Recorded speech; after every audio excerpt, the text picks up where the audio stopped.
Wifi वाले को पहले गिर जाता नेट दुनिया।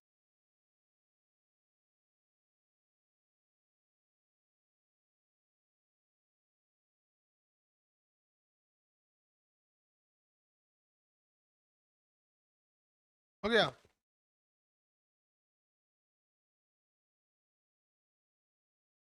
आ गया कि नहीं आ गया नेट?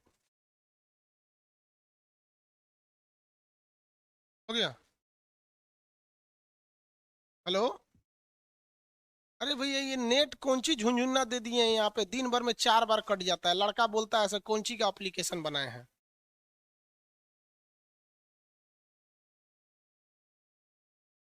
आप हमको रेल वाला दे दीजिए, ये झुंझुन्ना दे के क्या कर दिए आप लोग को समझ में नहीं आता। अरे भगवान करे साला बीएसएनएल बिक जाए। तो लड़का सबको हम क्या बोले, लड़का बोलता है ऐसा कि सर आपका ऐपवे खराब है। लड़का को क्या समझ में आ रहा है कि एप्लीकेशन का प्रॉब्लम है कि आपके वाईफाई का प्रॉब्लम है।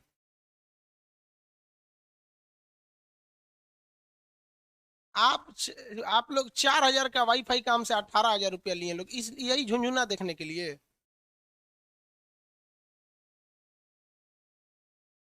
देवरिया में जो आदमी बैठा है अधिकारी, वो लोल है क्या? उसको समझ में नहीं आ रहा है जो वाईफाई लिया किस लिए है।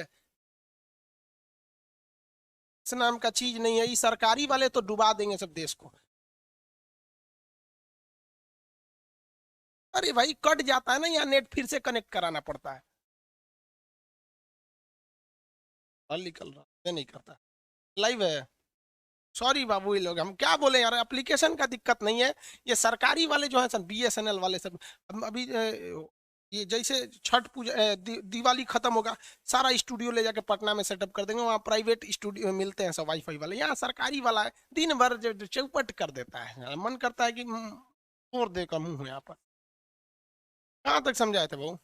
कनेक्ट हुआ कि नहीं? दिमाग खराब कर देता है सब। बड़ा बड़ा बीच में ना वो हो जाता है। कहेगा से कि सरकारी को प्राइवेट मत कीजिए। अरे बाबू बुरा मत मानना, आप सब सरकारी नौकरी की तैयारी कर रहे हो, लेकिन जिस दिन आपकी नौकरी हो जाएगा ना, आप ही अपने डिपार्टमेंट को बर्बाद करोगे। सरकारी वाले को सैलरी भी चाहिए, घूस भी चाहिए, ससुरा कामों नहीं करेगा सर। उस चोट्टा को नहीं पता है कि वाईफाई का कनेक्शन कट रहा है, जो लिया है किस लिए परेशान हो रहा है। वाईफाई का कनेक्शन कोई छोटा मोटा आदमी लेता है, जिसको कॉमर्शियल पर्पज होता है वही लेता है। इन चोट्टों को फोन करके समझाओ कि कट गया है। हरामी हो। और उसके बाद कहेगा सर मोदी जी प्राइवेट कर रहे हैं। अरे मोदी जी तेरे मेहरारू के प्राइवेट कर देंगे, तू समझ में आएगा, तेरा समझ में। चलिए देखिए, कार्य जो होता है बल गुणे विस्थापन होता है, एफएस कॉस थीटा। फिजिक्स की सबसे बड़ी कमजोरी जो होती है वो उसका फॉर्मूला होता है। अगर आपको फॉर्मूला पकड़ में आ गया ना, सोच रहा फिजिक्स की ऐसी तैसी कर देंगे यहाँ पर। तो कार्य कब शून्य होगा? जब बल नहीं लगाएंगे। विस्थापन अगर शून्य हो जाएगा केस फर्स्ट, तो कार्य क्या हो जाएगा? शून्य हो जाएगा। वृत्तीय पथ पर किया गया कार्य क्या हो जाता है? शून्य होता है। वृत्तीय पथ पर किया गया कार्य क्या होता है? शून्य होता है, क्योंकि वृत्तीय पथ पर विस्थापन शून्य हो जाता है। अगर देखिए यहाँ देंगे, इसको फेंके वापस आ गया तो भी कार्य शून्य होगा। क्यों? क्योंकि विस्थापन शून्य है। कोई चीज चलेगी ही नहीं तो भी शून्य होगा। जैसे देखिए, हम इस बोर्ड को और ढकेल रहे हैं, पूरा जोर से क्या कर रहे हैं? ढकेल रहे हैं। इसको हम ढकेलेंगे तो ये ढकलाएगा? नहीं ढकलाएगा। जब नहीं ढकलाएगा तो विरामा में ही रह गया। विस्थापन शून्य तो कार्य शून्य हो गया। फर्स्ट कंडीशन जब कार्य शून्य हो जाता है तब। सेकेंड कंडीशन देखिए, केस सेकेंड, केस टू, यदि कोण यानी थीटा 90 डिग्री हो जाए तो भी कार्य क्या हो जाएगा? शून्य हो जाएगा। थीटा 90 डिग्री पर हो जाए तो भी कार्य शून्य। जैसे कोई भी कूली ना 90 डिग्री पे लेके चलता है। कोई कूली सामान को कैसे लेके चलता है? 90 डिग्री पे, यहाँ सर पे रख लेता है, चलता है। तो जमीन से इसका एंगल देखेंगे कूली का तो 90 डिग्री होता है। और कॉस 90 का वैल्यू बताइए तो कितना होता है? 0 हो जाता है। तो 90 डिग्री पर किया गया कार्य 0 हो जाएगा। वृत्तीय पथ पर किया गया कार्य 0 हो जाएगा। लौट आए तो कार्य 0 हो जाएगा। चले ही ना तो कार्य 0 होगा। तो कार्य को 0 होने के लिए 4 कंडीशन है। अगर वृत्तीय पथ पर हो तब, लौट आए तब, विरामा में रह जाए तब। इन तीनों कंडीशन में कार्य शून्य इसलिए होता है क्योंकि विस्थापन जो होता है वो शून्य होता है। लेकिन 90 डिग्री पर कार्य जो होता है वो शून्य हो जाता है, क्योंकि कॉस थीटा की वैल्यू 90 डिग्री पर क्या हो जाता है? कॉस 90 का वैल्यू 0 हो जाता है। अगर यहाँ 90 डिग्री रखेंगे सब 0।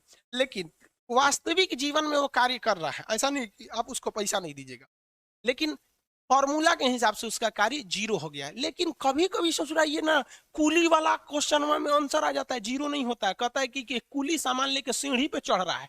अरे भैया, जब कोई वस्तु ऊंचाई पे चढ़ रही होती है, जब कोई वस्तु ऊंचाई पर चढ़ रही होती है तो उस स्थिति में कार्य शून्य नहीं होता है। ध्यान दीजिएगा, 90 डिग्री पर कार्य शून्य होता है। तो कार्य का एक और फॉर्मूला याद रखेंगे तो आप फंसिएगा नहीं। कौन सा फॉर्मूला भाई? तो दूसरा फॉर्मूला याद रखेंगे कार्य का, कि कार्य W बराबर mgh, यानी ये कब होता है? ऊंचाई पर। जब कहेगा कि किसी ऊंचाई पर कार्य किया जा रहा है तो अब एफ एस कॉस थीटा नहीं लगाइएगा, तो अब ये वाला एफ एस कॉस थीटा काम नहीं करेगा। एफ एस कॉस थीटा जमीन पर किया गया कार्य है। लेकिन अगर ये सीढ़ी पे कर रहा है या मोटर पंप खींच रहा है या आदमी ऊपर चढ़ रहा है तब कार्य होता है M G H. M G H. तो कार्य के कितने फॉर्मूले? 2। जमीन पर किया गया कार्य होता है एफ एस कॉस थीटा, जमीन पर किया गया कार्य एफ एस कॉस थीटा, और ऊंचाई पर किया गया कार्य एम जी एच। कूली ऊंचाई पे नहीं चढ़ता है, कूली ऐसे लेके ऊपर चढ़ता है, कूली जमीन पर चलता है। इसलिए कूली के लिए फॉर्मूला होता है एफ एस कॉस थीटा, और कूली के लिए थीटा का वैल्यू 90 हो जाता है, इसलिए 0 हो जाता है। लेकिन सीढ़ी पे चढ़िएगा तो कार्य 0 नहीं होगा। जैसे हम आपसे कह देते हैं, इसी पर एक एग्जाम्पल में क्वेश्चन बना देते हैं। एक 60 किलो का बोरा लेकर, या मान लीजिए 100 केजी का एक पुरुष 100 केजी का तो होगा ही नहीं, पुरुष 100 केजी के होते हैं सब जी। 100 केजी की महिला लिख देते हैं। 100 केजी की कोई महिला है, 100 केजी की कोई महिला है, 10 सीढ़ियों को चढ़ती है। कितने सीढ़ियों को चढ़ती है? 10 सीढ़ी। तो सीढ़ियों की संख्या कितनी हो गई? 10। और यही लड़का मार के कर देता है गलती। अरे बबुआ 10 गो सीढ़ियां चढ़ती है तो सीढ़ियों के तो ऊंचाई होगा ना। एगो सीढ़िया कितना का है, दूसरा सीढ़ी का इतना है। तो मान के चलिए कि एगो सीढ़ी जो है 1 मीटर ऊंचा है, कुतुब मीनार की सीढ़ी है। तो सीढ़ी की ऊंचाई, सीढ़ी का अगर हाइट पूछेगा तो कितना मीटर है? 1 मीटर। और टोटल कई गो सीढ़ी है? 10 गो। अब टोटल ऊंचाई कितना हुआ? 10 मीटर। तो फॉर्मूला लगाइए, एम महिला का वेट 10, 100 केजी, जी का वैल्यू 10, ऊंचाई बताइए। एगो सीढ़िया का ऊंचाई 1 मीटर, और ऐसन ऐसन ई महिला 10 गो सीढ़ी चढ़ी है, तो टोटल ऊंचाइया इहे न होगा। हाँ, कभी कभी ये ऊंचाइया सेंटीमीटर में दे देता है। तो लगाएंगे, बताइए भैया कितना हो जाएगा? 1 2 3 4, 4 गो जीरो मार दीजिए। कार्य का मात्रक जूल, कार्य का मात्रक जूल। वो महिला कितना काम की है? 10,000 जूल। इसीलिए जितना हैवी आदमी रहता है ना, वो सीढ़ी पे थक जाता है चढ़ते चढ़। अरे बाप रे बाप, हम थक गए रे भाई। हमारा कोचिंग पे जब ऑफलाइन आएंगे लोग तो बहुत हाइट पर कोचिंग है। बहुत बड़ा बड़ा साइज का जो महिला और लड़का रहता है ना, बहुत मोटा लड़का रहेगा वो भी चढ़ के थक जाता है।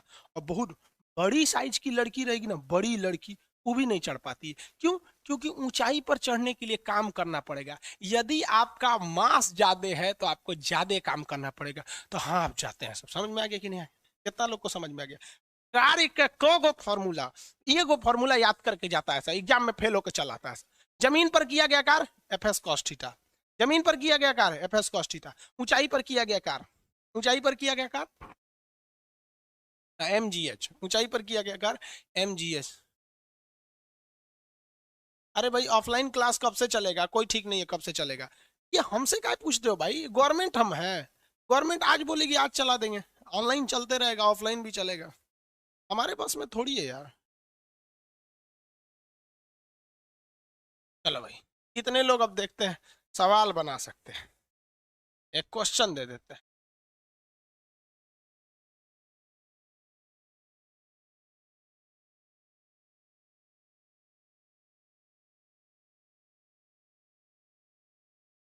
एक तालाब से, एक तालाब है, क्या है? तालाब है, उसमें 2000 केजी पानी है। देखिए, आप पानी को लीटर में भी नाप सकते हैं, केजी में भी कन्वर्ट कर सकते हैं। आप तेल भी खरीदिएगा ना तो 5 लीटर भी होता है, केजी में भी होता है। तो हम यहाँ आपको लीटर नहीं दिए वरना कंफ्यूजन होगा। हम यहाँ केजी दे दे। 2000 केजी पानी एक तालाब में है, इसे 20 मीटर ऊंचाई पर भेजना है। कितने मीटर ऊंचाई पर भेजना है? 20 मीटर ऊंचाई पर भेजना है। बताइए मोटर द्वारा किया गया कार्य कितना होगा? मोटर कितना काम करेगा? जो मोटर खींचेगा वो कितना काम करेगा? इसी में आगे जाएंगे तो कहेगा मोटर की कितना वाट का मोटर लगाएंगे। पहले कार्य समझिएगा ना, फिर ऊर्जा निकालेंगे। अभी कार्य पे रखिए, कार्य कार्य बताइए कितना कितना कार्य होगा, बताइए आंसर दीजिए फटाफट। तालाब में पानी इतना है, इसे मोटर द्वारा 20 मीटर की ऊंचाई पर फेंकना है। मोटर कितना काम करेगा? आंसर चाहिए। ले, एगो लिख के दे दिया, ऐसे गुणा करके दो भाई, हम गुणा नहीं ना करेंगे।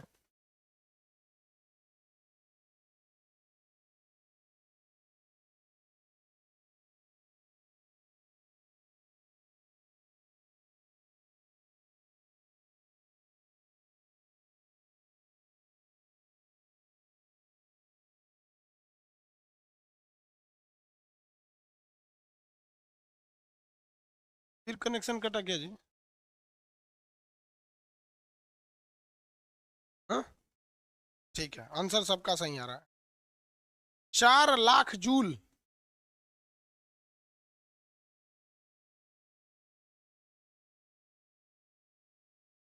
ऑनलाइन कभी मत बंद कीजिएगा, कभी नहीं बंद करेंगे बाबू ऑनलाइन, आप टेंशन क्यों लेते हैं? ऑनलाइन में यही तो फायदा है। आप ऑफलाइन आते तो एक सब्जेक्ट का 1,000 रुपया देते हैं कि नहीं पटना वाले, या ऑनलाइन में आप 200 से 250 में पढ़ लेते हैं। ज्यादा तो आप लोग को तो जो पहले से पढ़ रहा है उसको 200 होता है। अब ज्योग्राफी में एडमिशन अब क्लोज होने वाला है, अब जाके यूट्यूब पे बोलेंगे कि ज्योग्राफी में एडमिशन ले लीजिए।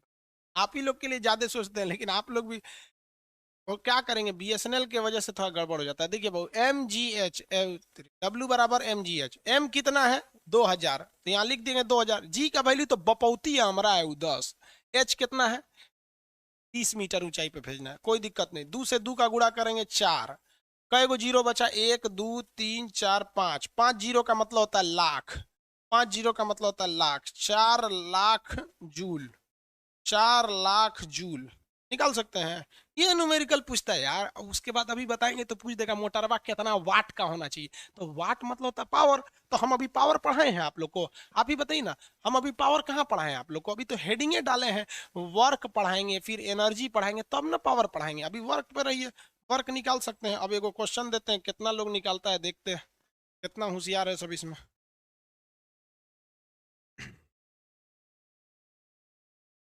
एक क्वेश्चन बनाइए आप लोग फटाफट। 250 kg की एक महिला है, कोई फीमेल है, महिला घुसियाती है सब। 250 kg की सब घुसिया रही होगी सब। 250 kg की एक महिला है, वह 20 सीढ़ी चढ़ती है। कितनी सीढ़ी चढ़ती है? 20 सीढ़ी चढ़ती है। हर सीढ़ी की ऊंचाई जो है, सीढ़ी की जो हाइट है, एक सीढ़ी की जो हाइट है वो 10 सेंटीमीटर है, 10 सेंटीमीटर है। तो उस महिला द्वारा किया गया कार्य बताइए, कितना काम करना पड़ेगा उसे अपना शरीर को चढ़ाने के लिए? अरे भाई चढ़ जा भाई, 250 kg की महिला है, बताइए।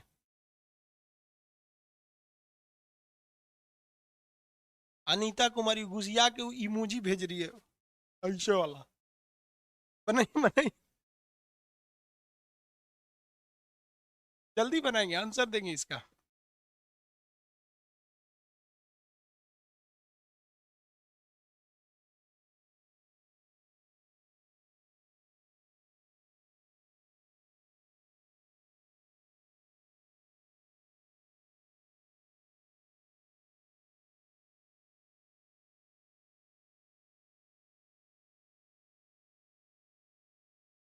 5 लाख जूल।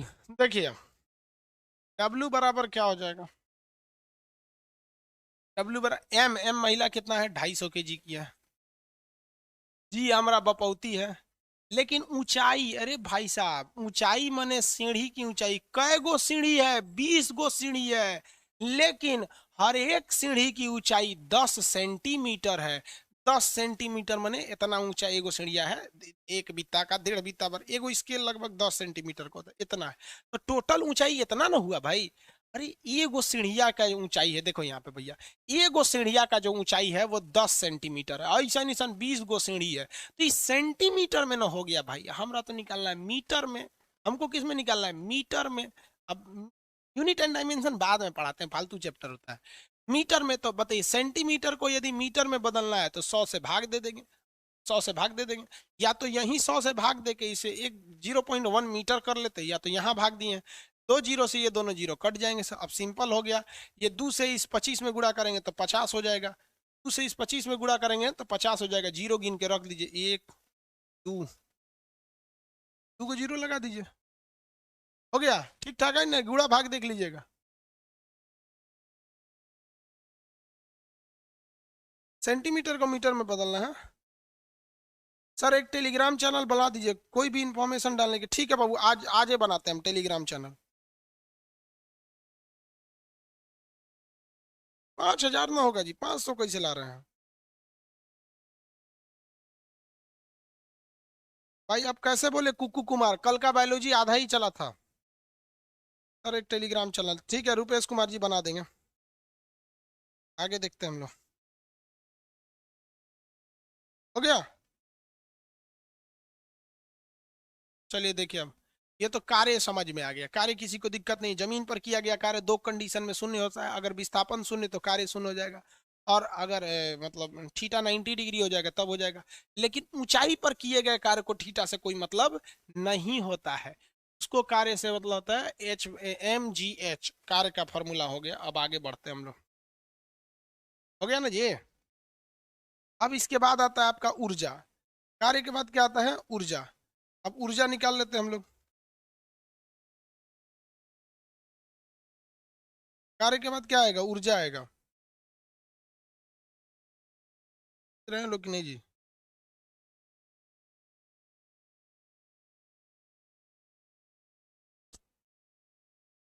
समझ रहे हैं। कार्य के दो formula, F S cos theta और एक एम जी एच, ये दो होते हैं कार्य के फॉर्मूला। कार्य का जो यूनिट होता है मात्रक होता है। मात्रक किस में नापते हैं? तो जूल में नापते हैं। किस में नापेंगे? जूल में। जूल में नापते हैं। जूल बड़का इकाई होता है। एक जूल अगर लीजिएगा तो इसमें कई गो होते हैं, सो 10 के पावर 7 अर्ग होता है। 10 के पावर 7 अर्ग हो गए। 10 के पावर 7 अर्ग। हमेशा याद रखिएगा, ये बड़ी वाली इकाई होती है यूनिट, और ये छोटी वाली इकाई है। तो छोटा को बड़ा के बराबर करेंगे तो ऐसा ऐसा बहुते सबको न जोड़ना पड़ेगा। तो यहाँ पर जोड़े हैं 10 के पावर 7, तब हुआ है।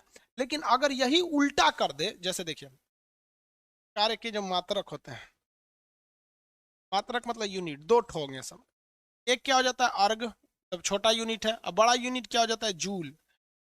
अब लड़का एक चीज में कंफ्यूजन हो जाता है, जूल तो बड़ा यूनिट है और अर्ग जो है वो छोटा यूनिट है, अर्ग। अब छोटा को अगर बड़ा करना है तो इसमें बहुत सारी चीजों को जोड़ना पड़ेगा। 10 के पावर 7, 10 के पावर 7 मतलब 1 करोड़ हो जाता है। 10 के पावर 5 माने 1 लाख। एक और जोड़ेंगे तो 10 लाख, एक और जोड़ देंगे तो 1 करोड़। 1 करोड़, यानी 1 करोड़ अर्ग को मिलाएंगे तो इसके बराबरी कर पाएगा। तो क्या गलत बात बोल रहा है? सही है बोल रहा है।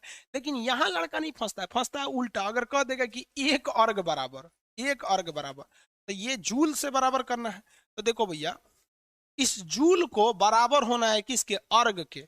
जूल को बराबर होना है अर्ग के। तो ये तो छोटा है और ये बड़ा है, तो बताइए इसको, इस बड़का को इस छोटका के बराबर करना है तो कम न करना पड़ेगा। तो 10 के पावर -7 अर्ग।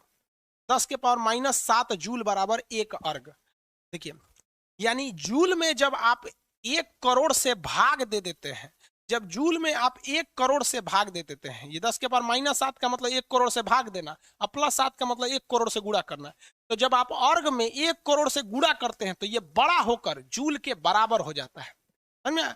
लेकिन जब आप जूल में 1 करोड़ से भाग देते हैं तो ये छोटा होकर 1 अर्ग के बराबर हो जाता है। ये दो रिलेशन से आपको क्वेश्चन अक्सर आते हैं सर, इसको नहीं भूलिएगा हमेशा। यदि आपको बड़ा से छोटा का कंपैरिजन कराना है तो उसमें माइनस वाला यूज कीजिएगा, और छोटका से बड़का का यूज कराना है तो प्लस वाला कराना है। अगर आप इसको इत्मीनान ढंग से सोचिएगा तो समझ में आ जाएगा, बाकी अगर रट्टा मारेंगे तो दिक्कत हो जाएगा।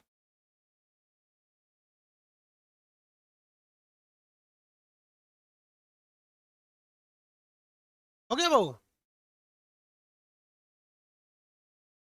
किसी को कोई दिक्कत नहीं? ऊर्जा समझा देते हैं। ऊर्जा इंग्लिश में कहते हैं एनर्जी।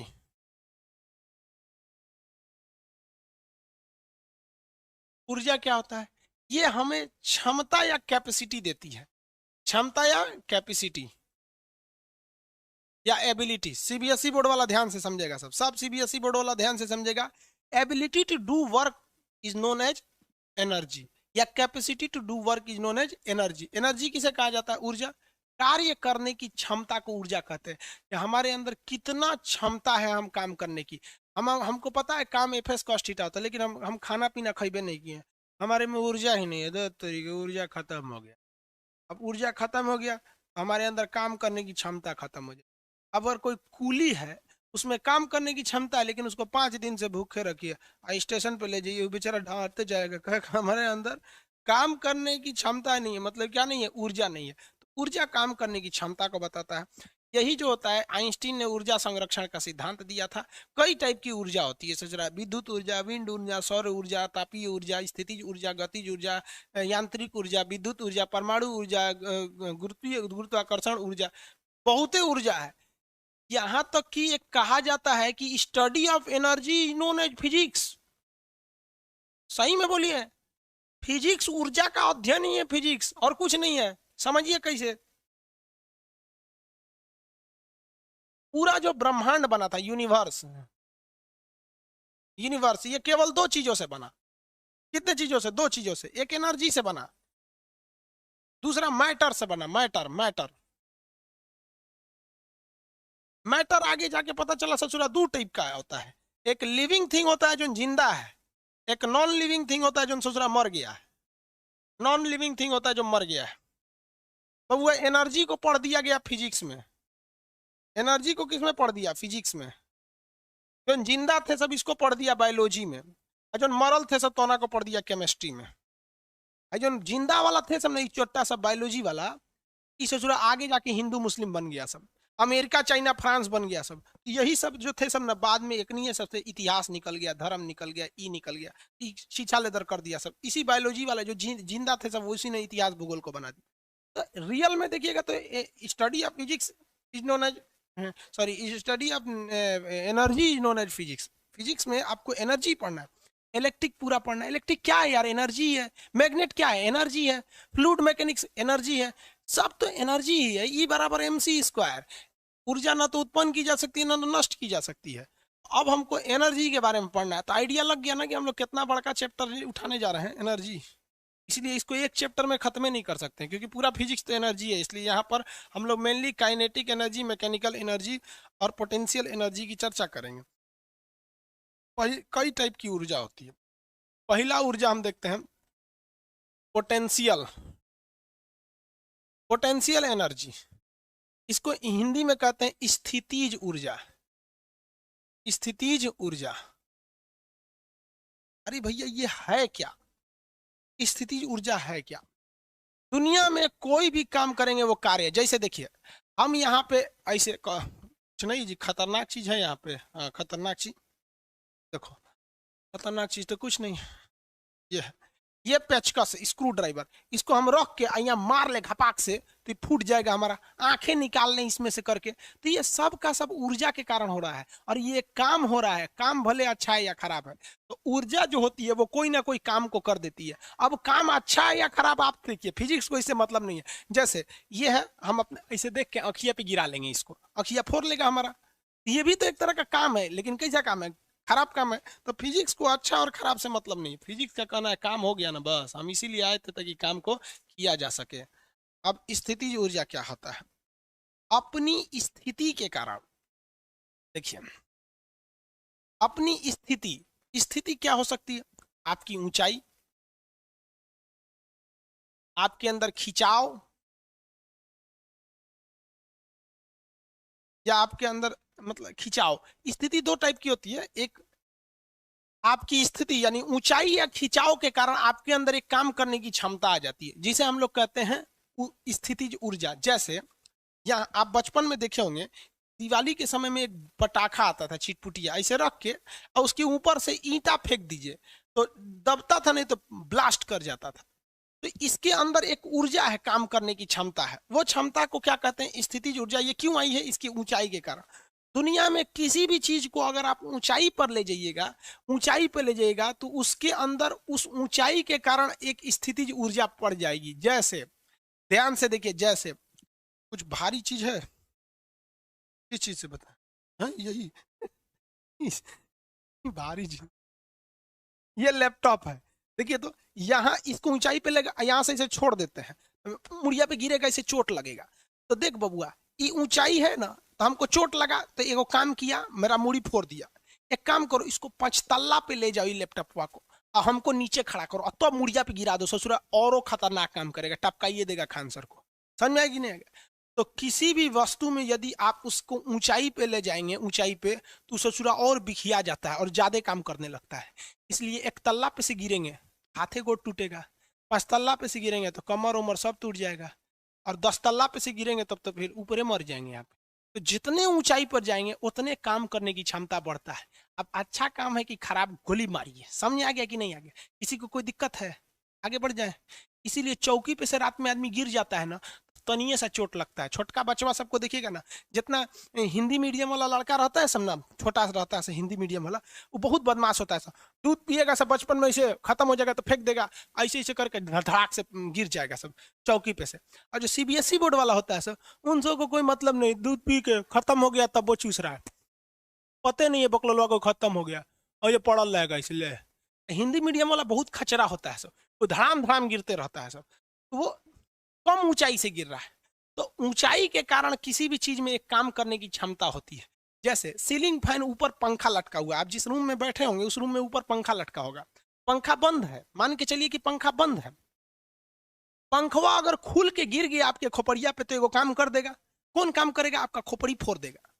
तो किसी भी चीज के अंदर अगर ऊंचाई है तो उसके अंदर एक ऊर्जा है, उस ऊर्जा को कहते हैं स्थितिज ऊर्जा। जैसे कार में बैठा व्यक्ति, तो कार में जमीन पे बैठा रहते हैं क्या? कार में तो ऊंचाई पे बैठे रहते हैं। ऊंचाई पर का mgh, ऊंचाई पर जो ऊर्जा होती है उसे स्थितिज ऊर्जा कहते हैं। उसका फॉर्मूला क्या होता है? mgh। ये देखिए तो ये पेन में mgh। अब आप बताएंगे, क्वेश्चन बताइए।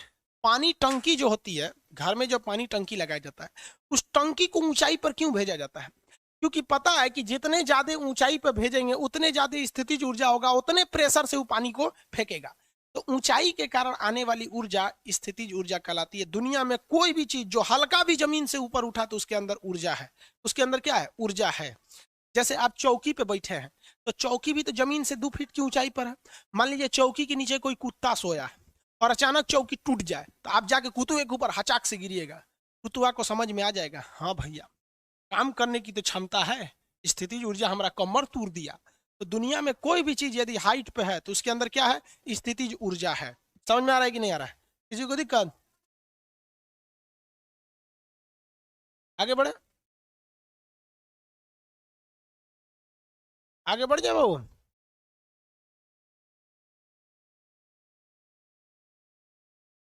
एक बार चेक करके दिखा दीजिए। अरे बेवकूफ कहीं का, चेक कौन सी करें? ये देखो, क्या इसके अंदर स्थितिज ऊर्जा है? ऐसे गिर जाएगा तो उसके अंदर क्या आ जाएगा? ऐसे गिरेगा तो एक काम कर देगा यहाँ पर। कोई भी चीज के अंदर हाइट है तो उसके अंदर क्या है? स्थितिज ऊर्जा है। कोई दुनिया का कोई भी चीज के अंदर अगर हाइट है तो स्थितिज ऊर्जा है। स्थितिज ऊर्जा का फॉर्मूला क्या होता है? mgh। स्थितिज ऊर्जा का फॉर्मूला mgh होता है। कोई भी चीज के अंदर अगर खिंचाव है तो उसके अंदर भी एक स्थितिज ऊर्जा है। जैसे स्प्रिंग, जैसे में क्या होगा? स्प्रिंग, स्प्रिंग के अंदर भी क्या है? स्थितिज ऊर्जा है।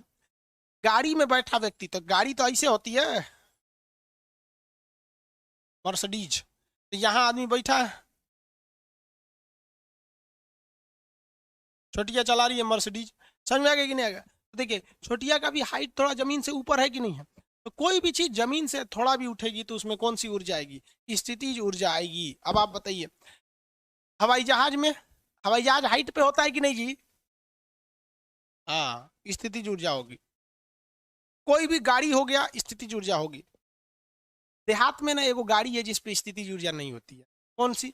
देहात में ना लड़का सब क्या करता है, ऐसे एगो बोरा ले लेता है, ऐसे बोरा, अब बोरा में रस्सी बांध देता है ऐसे, और बोरा पे अपने छोटका भैया को बैठा देता है, ऐसे बैठ बाबू बैठ बैठ, रस्सिया पकड़ रहा है, उसको घींचता है, चल चल बाबू चल चल चल चल चल चल चल, घसीटता है उसको। तू बेचारा वो घसीटा रहा है उसका, वो कहाँ हाइट पे, उसका तो पेंदी घसीटा रहा है। तो जब पेंदी सटल रहेगा तब हाइट नहीं रहेगा, या तो थोड़ा भी हाइट देंगे तो स्थितिज ऊर्जा आएगा। दुनिया में कैमरा में स्थितिज ऊर्जा है कि नहीं? भाई कैमरा हाइट पे रखल है, अबे स्टैंडवा गिरेगा ना तो धाए तो गिर के अपने फोड़ लेगा ही, कहेगा देखो हम फोड़ लिए, एगो काम किए कि नहीं किए? कैमरा फोड़ दिए। काम है, ये है ना, काम तो है ही है यहाँ पर। ना तो आप समझ गए आप लोग स्थिति ऊर्जा के बारे में।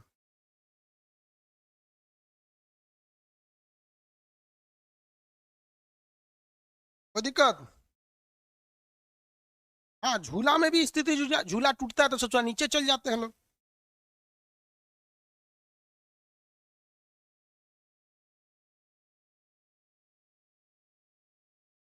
भोजपुरी में ही पढ़ाई हम सिवान के हैं, मंटू चौरसिया बबुआ, हमरो ममहर सिवाने में है। हमारा मामा का घर सिवान है, ननिहाल सिवाने का। चलो देखो भाई ध्यान से आगे देखिए। स्थितिज ऊर्जा तो समझ में आ गया, अब थोड़ा सा हम गतिज ऊर्जा देख लेते हैं। कौन सी ऊर्जा? गतिज ऊर्जा। गतिज ऊर्जा का नाम ही होता है गति के कारण आने वाली ऊर्जा, तो दूसरी एनर्जी को बोलते हैं kinetic energy. Kinetic energy, energy नहीं लिखते हैं, इसे समझिएगा। गतिज ऊर्जा, कोई भी चीज यदि गति कर रही है तो उसके अंदर गतिज ऊर्जा है, ये डिपेंड होता है हाफ एम वी स्क्वायर। गतिज ऊर्जा का formula half M V square. दुनिया की कोई भी चीज अगर गति कर रही है तो उसके अंदर क्या है? गतिज ऊर्जा है। गतिज ऊर्जा है। कितने लोग बता सकते हैं क्या चलता हुआ पंखा में गतिज ऊर्जा है? बता ना रे बबुआ, चलता हुआ पंखा में गतिज ऊर्जा है? चलता हुआ पंखा में गतिज ऊर्जा है? यस, हाँ है। चलता हुआ पंखा में गतिज ऊर्जा है। और चेयर पर बैठा आदमी में स्थितिज ऊर्जा है बबुआ। चेयरवा टूटता है तो का पेंदी टूट जाता है धाए से। लोलवा,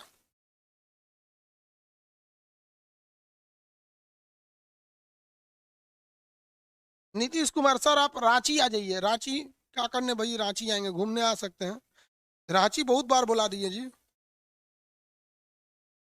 ओम कुमार कुमार सर, गर्ल्स में कौन सी ऊर्जा होती है? लड़की में कौन ऊर्जा होती है? चुंबकीय शक्ति, मैग्नेटिक एनर्जी। बकलोल कहीं का, पूरा रद्द है।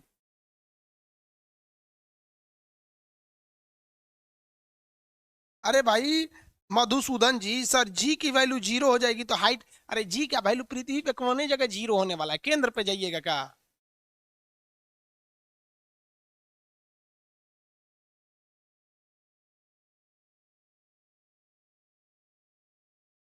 हो गया।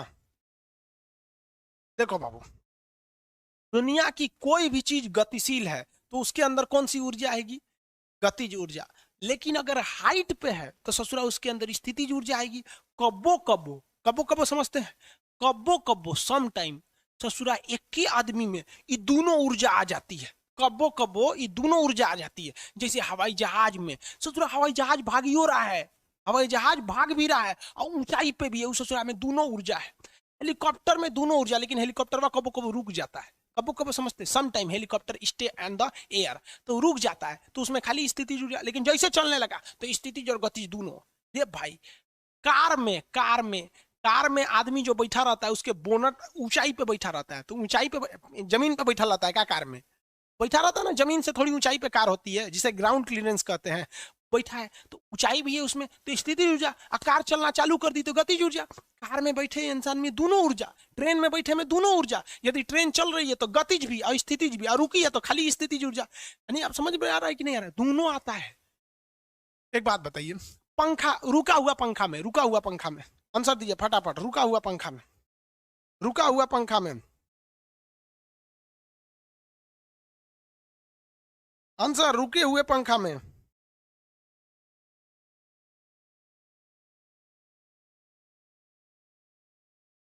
हेमंत जायसवाल, अभी काहे आप आगे आगे भाग रहे हैं बाबू? पगलाए काहे हैं? कर रहे हैं कि इसमें कितना परसेंट चेंज करेंगे, अभी समझिए ना। हाँ वेरी गुड, पोटेंशियल एनर्जी। चलते हुए पंखा में, चलते हुए पंखा में,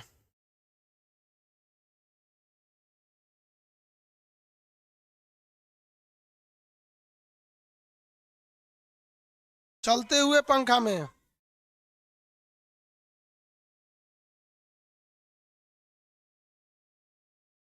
चलते हुए पंखा में रे बबुआ, खाली काइनेटिक एनर्जी थोड़े होगा।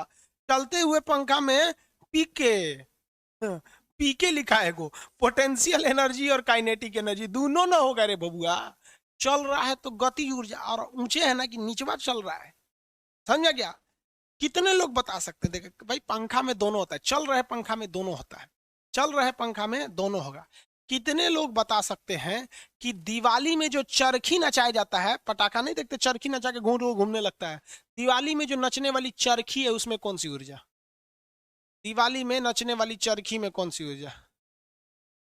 दिवाली में नचने वाली चरखी में कौन सी ऊर्जा?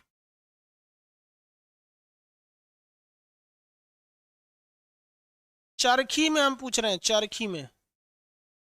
बाबू रे बाबू, दिवाली में जो चरखी नचाया जाता है गोल गोल घुमरिया के, चरखिया, इसमें आग लगा दिया जाता है, आग लगाने वाली चरखी, ये हवा में थोड़े घूमती है, इसमें तनिको ऊंचाई नहीं रहता, जमीन से सटल रहता है, जमीन से सटल रहता है, तो ये जमीन से क्या हो जाता है, टच में रहता है, तो इसके अंदर कोई भी प्रकार की स्थितिज ऊर्जा नहीं पाई जाती है, किसी भी प्रकार की पोटेंशियल एनर्जी नहीं पाई जाती है, ऊंचाई इसमें नहीं होता है, इसमें केवल क्या पाया जाता है, गति ऊर्जा। तो चरखी में गतिज ऊर्जा, अरे भैया गतिज ऊर्जा तो पहचानने में दिक्कतें नहीं होता है, चैन को हिल डुल किया तो गतिज ऊर्जा है। आप बताइए तो हमारे में क्या है, अभी चुपचाप खड़े हैं, स्थितिज ऊर्जा है, समझ में आएगी नहीं आ गया, चलने लगेंगे तो गतिज ऊर्जा आ जाएगा, गतिज ऊर्जा है। ठीक है, इतना समझ में आ गया।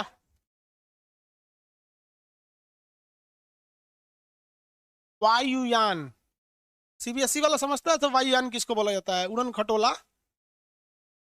इसको एरोप्लेन बोला जाता है। तो एरोप्लेन में ससुरा गतिज भी होता है अगर उड़ रहा है तब, और स्थितिज भी होता है, गतिज और स्थितिज दोनों होता है, इसमें तो दोनों होता है। तो जिस चीज में दोनों होता है इसको हम कैसे कहेंगे, दोनों, समझ में आ गया कि दोनों थोड़े कहेंगे, कहेंगे उड़ता हुआ जहाज में तो क्या कहेंगे, दोनों, अरे ऐसा थोड़े होता है दोनों, उड़ते हुए जहाज में होती है यांत्रिक ऊर्जा, जब कभी किसी में दोनों ऊर्जा उपस्थित रहती है तो उसे कहते हैं यांत्रिक ऊर्जा, मैकेनिकल एनर्जी, मैकेनिकल एनर्जी। तो mechanical energy is a combination of potential energy and kinetic energy, the additional sum of potential energy and kinetic energy is known as mechanical energy, यांत्रिक ऊर्जा। कौन सी ऊर्जा, यांत्रिक ऊर्जा। बाप रे, समझ में आ गया कि नहीं आ गया, जिसमें दोनों होगा उसे यांत्रिक ऊर्जा कहते हैं। तो यांत्रिक ऊर्जा किसे कहा जाता है, potential energy plus kinetic energy. अब हम आपसे कहें कि उड़ते हवाई जहाज में, तो ये नहीं बोलिएगा पोटेंशियल प्लस काइनेटिक, आप तुरंत बोलिएगा कि यांत्रिक ऊर्जा। कौन सी ऊर्जा, यांत्रिक ऊर्जा। किसी को कोई दिक्कत नहीं। कार में चल रहे, कार में दोनों होता है, यांत्रिक ऊर्जा। ट्रेन में यांत्रिक ऊर्जा, जहां दोनों रहेगा उसे क्या कहेंगे, यांत्रिक ऊर्जा। जहां दोनों रहेगा उसे क्या कहेंगे, यांत्रिक ऊर्जा। अभी इसका न्यूमेरिकल नहीं बता रहे हैं, आप न्यूमेरिकल पे मत जाइएगा।